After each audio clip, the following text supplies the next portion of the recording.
நல்ல தந்தையே, இந்த ஆசீர்வாதமான புதிய மாதத்திற்காக, புதிய நாளுக்காக நன்றியுடைமை ஸ்தோத்திரிக்கிறோம். என் அப்பாவின் திருச்சமூகத்தில் இந்த அதிகாலை வேளையில் அப்பா, இந்த மாதத்தை துவக்குவதற்கு ஆண்டவர் தாமே தமது பிள்ளைகளை கொண்டு வந்திருக்கிறேன். உம்முடைய திருவார்த்தைகளுக்காக நாங்கள் காத்து கொண்டிருக்கிறோம். நீங்கள் பேசுங்கப்பா, நாங்கள் கேட்கிறோம். அப்பா, இயேசுவின் நாமத்தினாலே ஜெபிக்கிறோம் நல்ல தகப்பனே, ஆமென். நமது ஆண்டவரும் இரட்சகருமாகிய நாதர் இயேசு கிறிஸ்துவின் இனிமையான வல்லமையான மாறாத நாமத்தினாலே என் அன்பு திருச்சபையின் மூப்பர்மார்கள், அன்பு விசுவாச பிள்ளைகள், உங்கள் எல்லாருக்கும் என் அன்பு தாழ்மையான ஸ்தோத்திரங்களையும் வாழ்த்துக்களையும் கொண்டு வருவதிலே அதிகமாக அடியேன் மகிழ்ச்சி கொள்கிறேன். எல்லாரும் ஒரு அல்லேலூயா சொல்லுவோம். ஹல்லேலூயா, ஹல்லேலூயா, ஹல்லேலூயா, ஆமென். கர்த்தருக்கே மகிமை உண்டாவதாக. அன்புக்குரியவர்களே, இன்றைய நாளின் வாக்குதத்த வார்த்தையாக வாசித்த அந்த 2 சாமுவேல் 22ஆம் அதிகாரம் 29வது வசனத்தை நாம் வாசிப்போம். கர்த்தராகிய தேவரீர் என் விளக்காயிருக்கிறீர், கர்த்தர் என் இருளை வெளிச்சமாக்குகிறவர். கர்த்தராகிய தேவரீர் என் விளக்காயிருக்கிறீர், கர்த்தர் என் இருளை வெளிச்சமாக்குகிறவர். கர்த்தர்தான் என் இருளை வெளிச்சமாக்குகிறவர். இன்னும் கொஞ்சம் அழகாக அவருடைய திருவார்த்தை சங்கீதம் 18:28 நாம் வாசிப்போம். சங்கீதம் 18:28. தேவரீர் என் விளக்கை ஏற்றுவீர், என் தேவனாகிய கர்த்தர் என் இருளை வெளிச்சமாக்குவார். அன்புக்குரியவர்களே, இந்த வார்த்தை இன்னும் தேவரீர் என் விளக்கை ஏற்றுவீர், தேவரீர் என் விளக்கை ஏற்றுவீர். அன்புக்குரியவர்களே, ஆதியிலே தேவன் அந்த ஆதியாகமம் 1ஆம் அதிகாரம் 2வது வசனம் 3வது வசனத்தை ஒரு வாசியுங்கள்.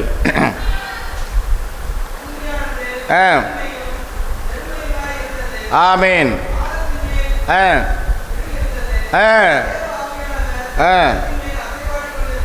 ஆக தேவ பிள்ளைகளே, இந்த வார்த்தை என்ன சொல்லுகிறது அப்படின்னு சொன்னா, பூமியானது ஒழுங்கின்மையாக வெறுமையாக இருந்தது. ஆண்டவர் இந்த உலகத்தை உண்டாக்கின பொழுது முதல் பார்க்கிற அவர் பார்வைக்கு முன்பதாக அது எப்படி இருந்தது அப்படின்னா, அது ஒழுங்கின்மையாக வெறுமையாக இருந்தது என்று வசனம் சொல்லுகிறது. அதற்கு முதல் ஒரு ரெமடியாக ஆண்டவர் ஏற்படுத்துகிற முதல் காரியம் என்ன அப்படின்னு பார்த்தீங்கன்னா, அடுத்த வசனம், அதில் தேவன் வெளிச்சம் உண்டாக கடவுது என்றார், வெளிச்சம் உண்டாயிற்று. ஆமீன். வெளிச்சம் நல்லதென்று தேவன் கண்டார், வெளிச்சத்தை இருளையும் தேவன் வெவ்வேறாக பிரித்தார். அடுத்த வார்த்தை இப்படி சொல்கிறது, சாயங்காலம் விடைக்காலமாகி 1ஆம் நாள் ஆயிற்று. The very first day. முதலாக தேவன் உருவாக்கின அந்த உருவாக்கத்தில் இந்த பூமி ஒழுங்கின்மையாக வெறுமையாக இருந்தபடினாலே அதற்கு ஒரு ஒழுங்கை கொண்டு வருவதற்காக, அந்த வெறுமையை போக்கி ஒரு நிறைவை கொண்டு வருவதற்காக ஆண்டவர் அந்த இடத்துல செய்கிற முதல் காரியம் என்னங்க? வெளிச்சத்தை கர்த்தர் உண்டாக்கினார். ஆமென். அல்லேலூயா. என்ன பண்ணாருங்க? வெளிச்சத்தை கர்த்தர் உண்டாக்கினார். வெளிச்சம் உண்டாக கடவுது. வெளிச்சம் உண்டாயிற்று. Let there be light. வார்த்தை சொன்னார், வெளிச்சம் உண்டானது. ஆமென். ஆகவே தான் தாவீதின் வார்த்தை வருகிறது, கர்த்தர் என் வெளிச்சத்தை ஏற்றுவார். ஆமென். அல்லேலூயா. எதுக்கு என்ன பண்ணுவார்? வெளிச்சத்தை ஏற்றுகிற தேவன் அவர். உன் வாழ்க்கையில ஒரு வெளிச்சம் உண்டாகும். ஆமென். எத்தனை பேர் விசுவாசிக்கிறீங்க? ஆமென் சொல்ல. அல்லேலூயா. அதைதான் கொஞ்சம் அழகாக நேர்த்தியாக அந்த சாமுவேலின் புத்தகத்தில் கர்த்தர் என் இருளை வெளிச்சமாக்குகிறவன் அங்கே ஏற்றுவார். என்ன பண்ணார்? எனக்கு வெளிச்சத்தை ஏற்றுவார் அப்படின்னு சொன்ன God will light a lamp என்று சொன்ன அந்த வார்த்தையானது இன்னும் அழகாக கர்த்தர் எனக்கு வெளிச்சமாக இருக்கிறீர். கர்த்தர் என் இருளை என்ன பண்ணுவார்? வெளிச்சமாக மாற்றுவார். ஆமென் சொல்ல. அல்லேலூயா. என்ன அப்படின்னா நீங்க சொல்லணும், எனக்கு வெளிச்சம் யாருன்னா என் கர்த்தர் தான் என் வெளிச்சம். ஆமென். அல்லேலூயா. எனக்கு யாரு? கர்த்தர் என் வெளிச்சம். என் வாழ்க்கையில, என்னுடைய பர்சனல் வாழ்க்கையில, அல்லது என் குடும்பத்தில், அல்லது திருச்சபையில், எந்த இடத்துல எந்த இருள் இருக்கிறதோ அந்த இருளை போக்குவதற்கு வெளிச்சமாக என் தேவன் என்னிலே இருக்கிறார், என் வாழ்வில் இருக்கிறார், என் குடும்பத்தில் இருக்கிறார் அப்படின்னு நீங்க சொல்லணும். ஆமென். அல்லேலூயா. என் கர்த்தர் என் வெளிச்சமாக இருக்கிறார் அப்படின்னு எல்லாரும் சொல்லுங்க பார்ப்போம். கர்த்தர் என் இருளை வெளிச்சமாக மாற்றுவார். ஆமென் சொல்லுங்க. ஆமென். கர்த்தருடைய பிள்ளைகளை எகிப்து ஜனங்கள் அடிமையாக இருந்தார்கள். அவர்களுக்கு ஒரு வெளிச்சம் தேவைப்பட்டது. அவர்களை விடுதலை ஆக்குவதற்கு ஒரு வெளிச்சம் தேவைப்பட்டது. அங்கே ஒரு மனிதனை வெளிச்சத்தின் கருவியாக கர்த்தர் உருவாக்கினார். அந்த இஸ்ரவேலின் ஜனங்களுக்கு வெளிச்சமாக வழிநடத்துவதற்கு மோசே என்ற ஒரு மனிதனை கர்த்தர் என்ன பண்ணாருங்க? ஏற்படுத்தினார். அங்கே அவர் மூலமாக வெளிச்சம். கர்த்தருடைய பிள்ளைகளை அந்த மோசேக்கு ஒரு வெளிச்சம். மோசேயும் இந்த உலகத்தில் பிழைப்பதற்கு சாத்தியமில்லாமல் கட்டளையினாலே கொல்லப்படுவதற்கு கட்டளை கொடுக்கப்பட்ட காலத்தில் அந்த குழந்தைக்கு ஒரு வெளிச்சம். அது பார்வோனின் மகளாகவே அமைந்தாள். ஆமென். அல்லேலூயா. அந்த மனித வாழ்க்கையில் ஆண்டவர் வைத்த திட்டங்கள் அது.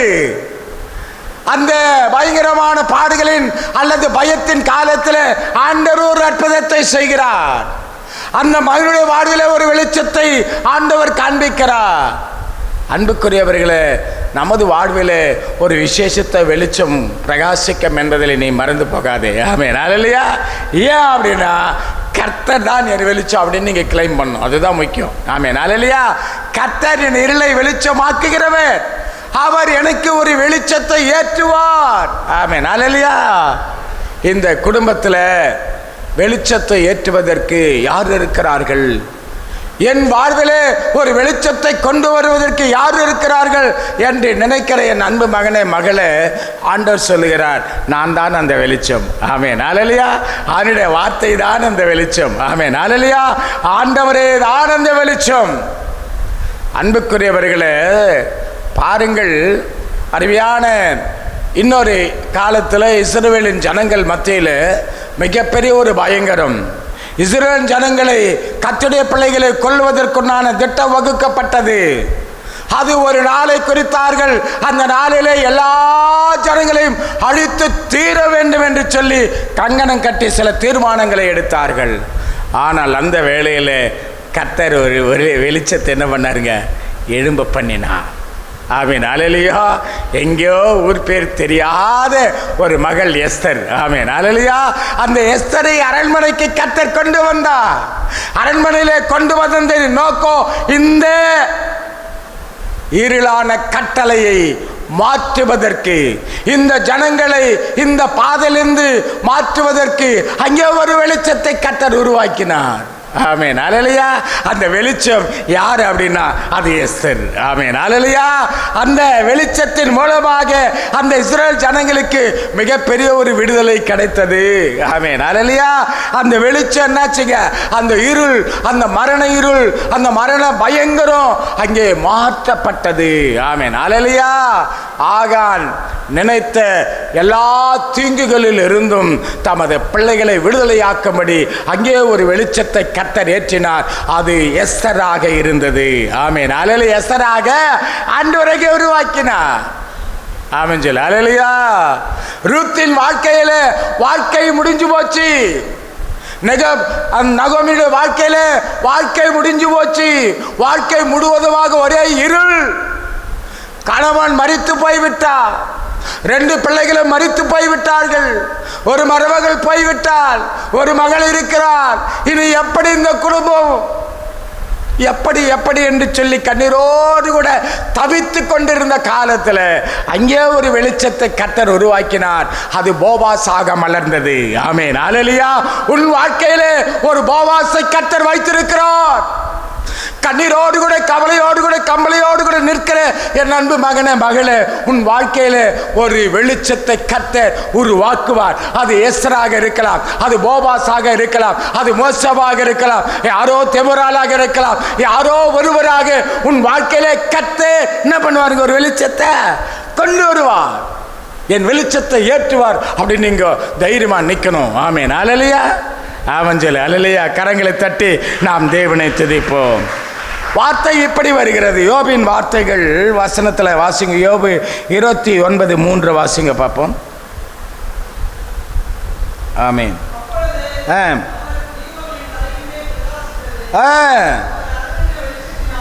உம்முடைய அருளின் வெளிச்சத்தினாலே இருளை கடந்து போடு. எப்படியப்பா இவ்வளோ பெரிய போராட்டத்தை என்னாலே கடக்க முடிந்தது? எப்படியப்பா இவ்வளோ பெரிய ஒரு அழிவை கடக்க முடிந்தது? எப்படியப்பா இவ்வளோ பெரிய ஒரு துக்கத்தை, இவ்வளோ பெரிய ஒரு பாட, இவ்வளோ பெரிய பிரச்சனையை கடக்க முடிந்தது? எப்படி? யோபு சொல்லுகிறான், அவர் தீபம் என் தலையின் மீது பிரகாசித்தது, அவர் அருளின வெளிச்சத்தினாலே இருளை என்ன பண்ண? கடந்து போனேன். அன்புக்குரியவர்களே, இப்படிப்பட்ட ஒரு கொடூரமான சீரல் கீரல், இப்படிப்பட்ட கொடூரமான ஒரு சோதனையின் காலம், பாடுகளின் காலம், பிரச்சனையின் காலம், இழப்பின் காலம், அன்பானவர்களை இந்த உலகத்திலே நம்மை விட்டு பிரித்ததின் மத்தியிலே காணப்படுகிற துயரத்தின் காலம், அது எந்த காலமாயிருந்தாலும் அதன் மத்தியிலே யோபின் வார்த்தைகள், தீபம் என் தலையின் மீது இருக்கிறது, பிரகாசிக்கிறது. அல்லேலூயா. வெளிச்சம் என் மீது பிரகாசிக்கிறது.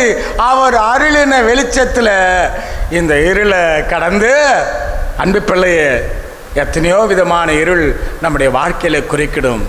ஆனால் ஒன்று, என் தேவனுடைய வெளிச்சம் நம் மீது இருக்கிறது. ஆமென், அல்லேலூயா.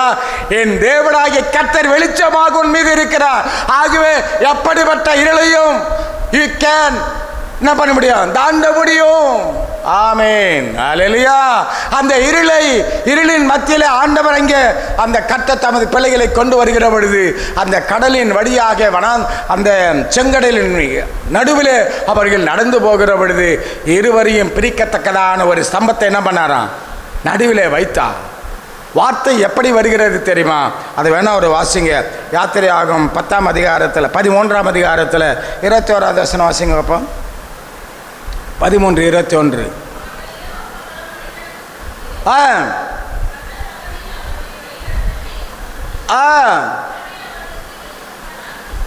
அக்னி ஸ்தம்பத்தில் அவர்களுக்கு முன்பதாக அவர்தான் வெளிச்சமாக சென்றார். 14:20 வாசியுங்கள். 14:20.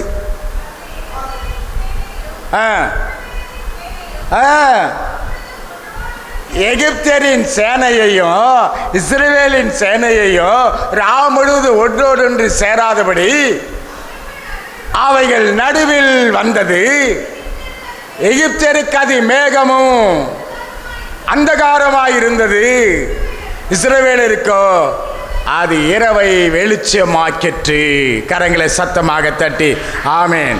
பாருங்கள், நடுவில் வருது அந்த ஸ்தம்பம். அந்த ஸ்தம்பம் பாதி தமக்கு முன்பதாக போகிற ஜனங்களுக்கு முன்னாடி என்ன காட்டுச்சுங்க? வெளிச்சத்தை காட்டியது. முன்னாடி வெளிச்சம், பின்னாடி இருள். தமது பிள்ளைகளை வெட்டி சாய்ப்பேன், அவளை விடமாட்டேன், அவளை கொல்லுவேன் என்று நினைத்து மிகப்பெரிய சேனையாக பின்தொடர்ந்து வருகிற அந்த சேனைக்கு என்னவா இருந்ததுங்க? இருளா இருந்தது.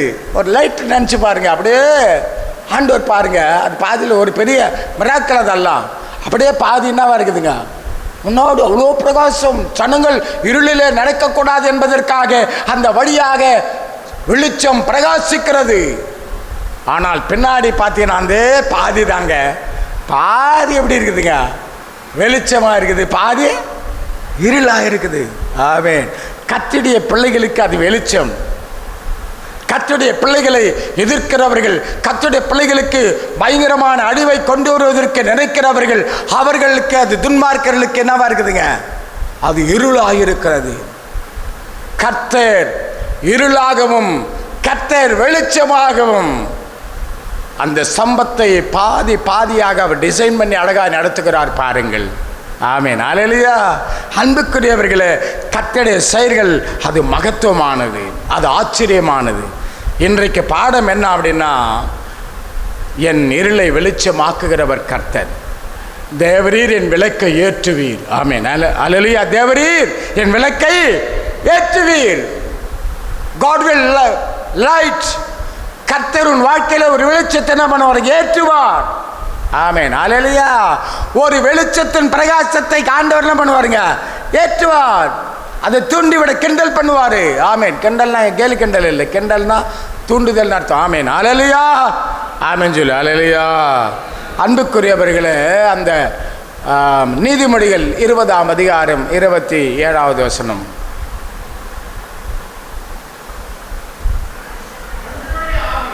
மனுஷனுடைய ஆவி கர்த்தர் தந்த தீபமாய் இருக்கிறது. ஆமென். பாருங்கள், வார்த்தை எப்படி வருகிறது? மனுஷனுடைய ஆவி கர்த்தர் தந்த தீபமாய் இருக்கிறது. மனுஷனுடைய ஆவி, மனுஷனுடைய ஆவி என்ன அர்த்தம்? The spirit of man is the candle of the Lord.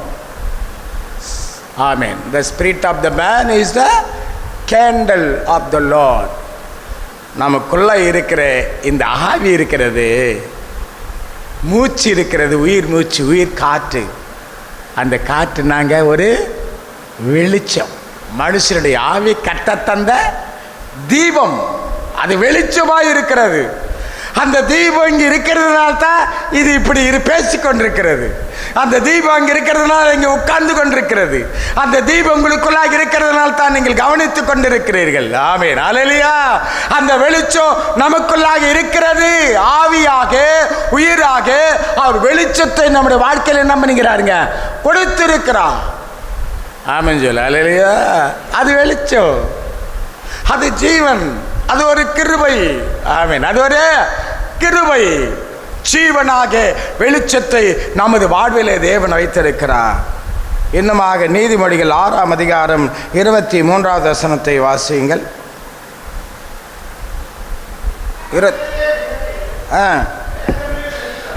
கட்டளையே விளக்கு, வேதமே வெளிச்சம், போதக சிற்சியே வழி. ஆமென், அல்லேலூயா. கட்டளையே விளக்கு, வேதமே வெளிச்சம். விளக்கு, வெளிச்சம் எல்லாம் கர்த்தருடைய வார்த்தைகள். ஆமென், அல்லேலூயா. ஆகவே நமது வாழ்விலே வெளிச்சத்தையும் நமது வாழ்விலே விளக்கையும் கர்த்தர் கொடுத்திருக்கிறார். ஆமென், அல்லேலூயா. ஆமென் சொல்லு, அல்லேலூயா. ஆக நமது வாழ்விலே நம் வாழ்க்கைக்கு பாதையை காட்டுவதற்கு, நம் வாழ்க்கைக்கு முன்பதாக இருக்கிற எந்த ஒரு அசிங்கமான காரியத்தையும் அல்லது பாதையில் இருக்கிற பலவிதமான இடர்பாடுகளையும் தடைக்கற்களையும் பலவிதமான பிரச்சனைகளையும் எல்லாவற்றையும் அழிப்பதற்கு அல்லது அதை கண்டுகொள்வதற்கு, அதை கண்டுகொண்டு அதை விளக்குவதற்கு நமக்கு முன்பதாக வெளிச்சமாக ஆண்டவர் நமக்கு வார்த்தையை வைத்திருக்கிறார்.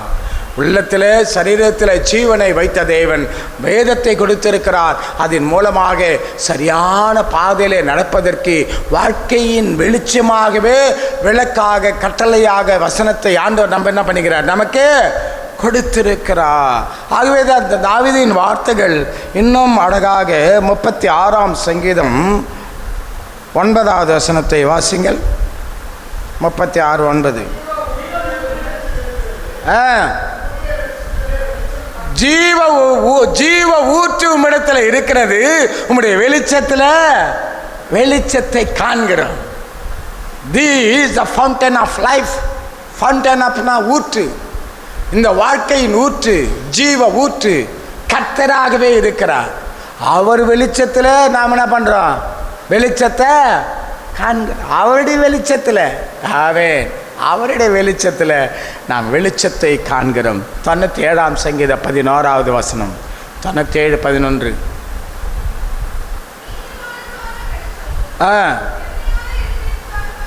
நீதிமானுக்காக வெளிச்சமும் செம்மையான இருதயத்தாருக்காக மகிழ்ச்சியும் விதைக்கப்பட்டிருக்கிறது.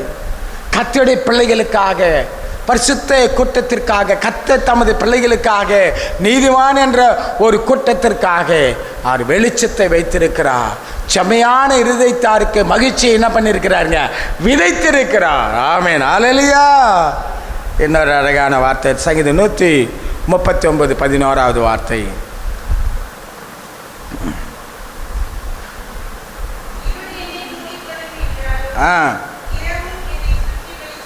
இருள் என்னை மூடிக்கொள்ளும் என்றாலும் இரவும் என்னை சுற்றினவா இருக்குமா? இருள் என்னை மூடிக்கொள்ளும் என்றால் ஏதோ ஒரு பிரச்சனை மூடிக்கும்னு நினச்சிங்கன்னா அந்த பிரச்சனையே உங்களுக்கு வெளிச்சத்தை கொண்டு வந்துடும். ஆமென், அல்லேலூயா. அவன் சொல்லு அல்லேலூயா. ஐயா இவ்வளோ அழகா வார்த்தை ஒரு இருள் என்னை மூடிக்கொள்ளும் என்றாலும் இரவும் என்னை என்ன பண்ணுவா? இரவும் கூட எனக்கு சுற்றி. கர்த்தருடைய பிள்ளைகளுக்கு இருள் இருந்தால் கூட நீங்கள் வெளிச்சமாக தான் இருப்பீங்க. ஆமென், அல்லேலூயா. இரவே உனக்கு என்னவாக தான் இருக்கும்? ஐயோயோ பயங்கரமான பிரச்சனையாச்சு, பயங்கர போராட்டமாச்சு, பயங்கரமான இருள் என்னை மூடிக்கொண்டது அப்படின்னா அந்த இருளே உனக்கு வெளிச்சமாக மாற்றுவதற்கு தாவீதின் வார்த்தைகள் அப்படியாக அது வருகிறது. ஆமென். அன்புக்குரியவர்களே, இன்னும் விசேஷத்தனமாக இந்த உலகத்தை ஆட்டி படைத்த இந்த பாவத்தின் சாபத்திலிருந்து, இருளிலிருந்து பிள்ளைகளை விடுதலை ஆக்குவதற்கு தேவன் வெளிச்சமாக இந்த உலகத்திலே வந்தார். கிறிஸ்து இந்த உலகத்திற்கு வெளிச்சம். ஆமென், அல்லேலூயா. கிறிஸ்து இந்த உலகத்திற்கு வெளிச்சம். ஆண்டவராக இயேசு கிறிஸ்து இந்த உலகத்திற்கு வெளிச்சம். அந்த வெளிச்சம் வந்ததினால்தான் இந்த உலகம் விழித்து கொண்டது. ஆமென், அல்லேலூயா. ஞான அறிவெல்லாம் எப்படி வந்ததுன்னா கர்த்தருடைய வார்த்தைகள் மூலமாக வந்தது. கிறிஸ்து இந்த உலகத்தின் மூலமாக வந்ததினாலே வந்தது. மனிதனாக இந்த உலகத்திலே அவதரித்ததன் மூலமாக இருண்டு கிடந்த இந்த இருண்ட உலகம் வெளிச்சத்தை கண்டு கொண்டது. அதுதான் வார்த்தை இப்படி வருகிறது. என்ன வார்த்தை வருகிறது? இருளில் இருக்கிற ஜனங்கள் பெரிய வெளிச்சத்தை கண்டார்கள். ஆமென், அல்லேலூயா. ஆமென் சொல்லு அல்லேலூயா. ஆமென். அந்த வார்த்தையை வாசிங்க பார்ப்போம். இருளில் இருக்கிற ஜனங்கள் பெரிய வெளிச்சத்தை கண்டார்கள். மரண இருளின் திசையில இருந்தவர்களுக்கு ஆமென் ஏசாயா தீர்க்கதரிசி உரைக்கப்பட்டது அங்கே நிறைவேறுகிறதை பார்க்க முடியும். இதுதான் ஏசாயா தீர்க்கதரிசி 9ஆம் அதிகாரம் 2வது வசனம். ஏசாயா 9:2. இருளில் இருக்கிற ஜனங்கள் பெரிய வெளிச்சத்தை கண்டார்கள். மரண இருளின் தேசத்திலே குடியிருக்கிறவர்களின் மேல் வெளிச்சம் பிரகாசித்தது. ஆமென், அல்லேலூயா. வெளிச்சம் பிரகாசித்தது. அன்பு பிள்ளையே, கிறிஸ்து வெளிச்சமாகவே, அவரே ஒளியாகவே இந்த உலகத்திலே வந்தார். உலகத்திலே வந்து எத்தனையோ எண்ணிலடங்காத கோடிக்கணக்கான மக்களின் வாழ்வில் இருண்ட கண்டத்தில், இருண்ட மக்கள் மத்தியில் ஒரு மிகப்பெரிய ஒரு விழிப்பை, ஒரு பெரிய ஒரு அவேர்னஸை ஆண்டவர் கொடுத்தார். அதன் மூலமாக இந்த உலகம் தப்பித்து கொண்டது, இந்த உலகம் பிழைத்து கொண்டது. அதிலே நாமும் பிழைத்து கொண்டோம், நாமும் வெளிச்சத்தை கண்டு கொண்டோம். நாமும் கர்த்தராகிய இயேசு கிறிஸ்துவை நம் வாழ்க்கையில ஏற்றுக்கொண்டபடினாலே என் வாழ்க்கையில ஒரு வெளிச்சம் பிரகாசித்திருக்கிறது. என் இருளின் காரியங்கள் மறைந்திருக்கிறது, என் பழைய சுபாவங்கள் மறைந்திருக்கிறது, பழைய காரியங்கள் எல்லாம் கர்த்தர் அடித்து போட்டிருக்கிறார். இருளுக்குரிய சகல காரியங்களை கர்த்தர் அடித்து போட்டிருக்கிறார். வெளிச்சம் என்னை பிடித்து கொண்டது, இருள் என்னை விட்டு என்ன பண்ணிச்சுங்களா நீங்கி போனது. ஆமென், அல்லேலூயா. கிறிஸ்து வந்ததினாலே, உன் வாழ்க்கையில் கிறிஸ்து வந்திருக்கிறாருன்னு சொன்னீங்கன்னா நீங்கள் பயப்பட மாட்டீங்க. ஆமென், அல்லேலூயா. ஏன்னா இருளை கண்ட ஜனங்கள் பயப்படுவார்கள். கிறிஸ்துவே நமக்கு வெளிச்சமாக இருக்கிறபடினாலே எந்த நிலையிலையும் அந்த யோபு சொன்னது போல எந்த பாடுகளாக இருந்தாலும் கர்த்தர் அருளின வெளிச்சத்தினாலே இதையும் நான் கடந்து போவேன். எதையும் என்ன வந்தாலும் சரிங்க, இன்னைக்கு இல்லை நாளைக்கு இல்லை, என்ன வந்தாலும் சரி, என்ன வருனாலும் நம்மளுக்கு தெரியாது. என்ன பாடு, என்ன பிரச்சனை, என்ன உபத்திரமோ, என்ன இழப்போ, என்ன காரியமோ, ஆனால் கர்த்தருடைய வெளிச்சம் உன்னை விட்டு விலகாது. ஆமென். அல்லேலூயா. கர்த்தருடைய வெளிச்சத்தின் பிரகாசம் விட்டு விலகாது. அந்த வெளிச்சத்தில் நீ என்ன பண்ண, எல்லாவற்றையும் நீ பாஸ் ஓவர், நீ கடந்து போவாய். ஆமென். நாளை கடந்து போவேன் அப்படின்னு சொல்லணும். ஆமென். அல்லேலூயா. குடும்பத்தில் வெளிச்சம் என்பது வாழ்வாதாரம். வாழ்வாதாரத்திற்கு அநேகருக்கு வாய்ப்புகள் இல்லாமல் இருக்கலாம், அல்லது வாழ்வாதாரத்துக்கு சிக்கல்கள் இருக்கலாம், வாழ்வாதாரத்துக்கு போராட்டங்கள் இருக்கலாம். ஆமென். அல்லேலூயா. ஆனால் தாவீது சொல்லுகிறார், என் இருளை வெளிச்சமாக்குகிறவர் கர்த்தர். ஆமென். அல்லேலூயா. என் இடத்துல என் வாழ்க்கையில வெளிச்சத்தை ஏற்றுவீர். ஆமென். என்ன பண்ணுவீங்க ஆண்டவர்? என் வாழ்க்கையில வெளிச்சத்தை ஏற்றுவீர். அது என்ன காரியம் வந்தாலும் சரி, உன் வாழ்க்கையில வெளிச்சம் நிச்சயமாக ஆண்டவர் ஏற்றுவார். ஆமென். அல்லேலூயா. ஆண்டவர் உன்னையே வெளிச்சமாக அந்த குடும்பத்தில் வைப்பார், சபையில் வைப்பார், எந்த இடத்துல உன்னை வைப்பார். நீ அதனால் தான் ஆண்டவர் தம்மையே வெளிச்சமாக வைத்தார். தம்மை பின்பற்றுகிற ஜனங்களையும் பார்த்து சொன்னார், நீங்கள் தான் இந்த உலகத்திற்கு வெளிச்சம் என்று சொன்னார். ஆமென். வெளிச்சம் என்று you are the light of the world. Amen. நீ குடும்பத்துக்கு வெளிச்சமா இல்லை, நீ உலகத்துக்கு எங்கே வெளிச்சமாக இருக்க போற? உன் சபையில் என்ன வெளிச்சமா இல்லை, உலகத்தில் எங்கே போய் நீ வெளிச்சமாக இருக்க போற? இருண்டடைந்த முகம், கருவடைந்த முகம்.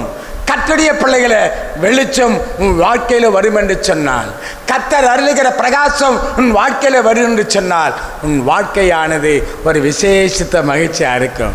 முகத்தில் ஒரு பிரகாசம் காணப்படும். அவர் அருளின வெளிச்சத்தில், அவர் வெளிச்சத்தை காண்கிற பிள்ளைகளாக நீங்கள் இருப்பீங்க. ஆமென். அல்லேலூயா. ஆமென் சொல்லு. அல்லேலூயா. இருள் உன்னை பற்றி கொள்ளாது. இருளில் இருந்த ஜனங்கள், அது ஒரு காலத்தில் இருந்தோம். இப்போ கர்த்தர் நம்மை சந்தித்தபடினாலே அந்த வெளிச்சம் நம்மை பற்றி கொண்டிருக்கிறது. நீ இப்பொழுது பிரகாசிக்கணும். ஆமென். அல்லேலூயா. பிரகாசிக்கிற இடத்துல ஆண்டவரை வைத்திருக்கிறார். ஆமென் சொல்லுங்க. அல்லேலூயா. ஆக தெய்வ பிள்ளைகளை, இன்னும் ஒரு விஷயம், அந்த வார்த்தையை நாம் வாசிப்போம். வாசித்து அந்த 2 சாமுவேல் 22 29. ஆமென். கர்த்தராகிய தேவரீர் என் விளக்காயிருக்கிறீர். கர்த்தரின் இருளை வெளிச்சமாக்குகிறவர். கர்த்தரின் இருளை வெளிச்சமாக்குகிறவர். நீங்கள் எல்லாரும் சொல்லுங்க பாப்பா, அதே கர்த்தராகிய தேவரீர் என் விளக்காயிருக்கிறீர். கர்த்தரின் இருளை வெளிச்சமாக்குகிறவர். 18:28 இன்னொரு முறை வாசி. 18:28. சங்கீதம் 18:28. தேவரீர் என் விளக்கை ஏற்றுவீர். என் தேவனாகிய கர்த்தர் என் இருளை வெளிச்சமாக்குவார். எல்லாரும் இணைந்து நீங்கள் மறுபடியும் அந்த வார்த்தை சொல்லுங்க. எல்லாரும் சேர்ந்து அப்படியே வாசிங்க பார்ப்போம். தேவரீர் என் விளக்கை ஏற்றுவீர். என் தேவனாகிய கர்த்தர் என் இருளை வெளிச்சமாக்குவார். நம்புறீங்களா பிள்ளைகளே? விசுவாசிக்கிறீங்களா பிள்ளைகளே? தேவரீர் என் விளக்கை ஏற்றுவார். அணைந்து போய் கொண்டிருக்கிற, அல்லது ஏதோ ஒரு சோதனையின் பாதம், அல்லது ஏதோ ஒரு கவலையின் பாதையில், பாரத்தின் பாதையில், நெருக்கத்தின் பாதையில் போய்கொண்டிருக்கிற இடத்துல நீங்கள் பார்த்து சொல்லணும், தேவரீர் என் விளக்கை ஏற்றுவீர். தேவரீர் thou will light my candle. நீங்கள் என்னுடைய கேண்டலை என்ன பண்ணுவீங்க? கொளுத்தி விடுவீங்க. ஆமென். அலையில் என்ன பண்ணுவீங்க? அதை ஒரு மேட்ச் பாக்ஸ் மாதிரி என்ன பண்ணுவீங்க? கொளுத்தி விடுகிற தேவன் என்னோடு கூட இருக்கிறார். என் வாழ்க்கையை வெளிச்சமாக ஏற்றுகிறேன், விளக்கை ஏற்றுகிற கர்த்தராக என் தேவன் இருக்கிறார். ஆகவே அந்த வெளிச்சம் உங்களை ஒவ்வொரு நாளும் அழகான பாதையில் உங்களை வழிநடத்தும். உங்கள் இருளின் காரியங்கள் எல்லாம் கர்த்தர் மாற்றுவார். வியாதிகளோ, பிரச்சனைகளோ, போராட்டங்களோ, வாழ்வாதாரங்களோ, வாழ்க்கையின் ஜீவனோ எல்லாவற்றிலும் தேவ வெளிச்சம் இருக்கும். ஒழுங்கீனமான காரியங்களை மாற்றுவதற்கு ஆண்டவர் கட்டளையை, வேத வார்த்தைகளை வெளிச்சமாக உன் வாழ்க்கையில வைப்பார். அது உன்னை சீரான பாதையிலே வழிநடத்தும். அவைகளை வெளிச்சமாக ஏற்றுக்கொள். அவளை வெளிச்சமாக உன் இருதயத்தில் வைத்துக்கொள். அது உன் இருதயத்தை பிரகாசிக்க பண்ணும். இருதயத்தை பிரகாசிக்க பண்ணுகிற என் கர்த்தர் உன் வாழ்க்கையை பிரகாசிக்க பண்ணுவார். கண்களை மூடுவோம். கண்களை மூடி ஒரு விஷயம் அப்படியே நாம் செவிக்கலாம். ஸ்தோத்திரம் பண்ணலாமா? எல்லாரும் ஸ்தோத்திரம் பண்ணுங்க. நன்றி அப்பா, நன்றி ராஜா. கர்த்தரின் இருளை வெளிச்சமாக மாற்றுகிறவர், தேவரின் விளக்கை ஏற்றுகிறவர் நீங்கள். என் விளக்கை ஏற்றுகிற விளக்கு பண்ணீங்க. உமக்கு நன்றி ராஜா. நான் இனி பயப்பட மாட்டேன். இருள் என்னை சூழ்ந்து கொள்வதில்லை, இருள் என்னை பயமுறுத்துவதில்லை, இருள் என்னை காணக்கூடாத காரியங்களை காண செய்யும்படியாக வெளிச்சம் எனக்கு முன்பதாக போகும். பயப்பட வேண்டாம். கண்களை மூடுவோம், நாம் ஜெபிக்கலாம்.